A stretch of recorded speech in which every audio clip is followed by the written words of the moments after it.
माझ्यापर्यंत शिवसेना फुटल्यानंतर बरेच निरोप आले. बरेच जवळची माणसं शिवसेना सोडून गेले आणि पलीकडच्या तिकडे गेले आणि ते दरवेळेस कोणी ना कोणी येऊन भेटत होतं आणि म्हणत होतं की उमेदवारी देऊ, आपण सगळं करू.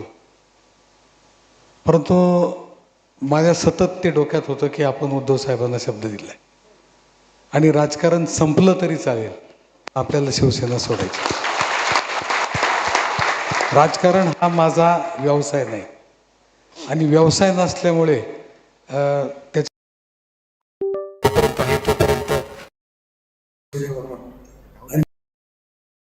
तोपर्यंत आपण बाहेर, बाकी कधीच नाही. उद्धव ठाकरे यांच्या नेतृत्वाविषयी आपल्याला काय वाटतं?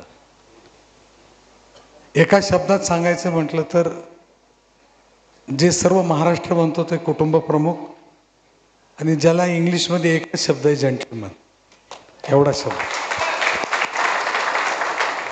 अरविंद सावंत, आपण पक्षाचे नेते आहात. आपलं नेतृत्व हे चळवळीतून आलेलं आहे आणि शिवसेनेचा आत्माच संघर्ष आणि चळवळ आहे. आपण जेव्हा चळवळीत काम केलं, सगळ्या चळवळी आहेत, कामगारांच्या असतील, मराठी माणसाच्या असतील, तेव्हा तुम्हाला पोलिसांची भीती वाटत होती का?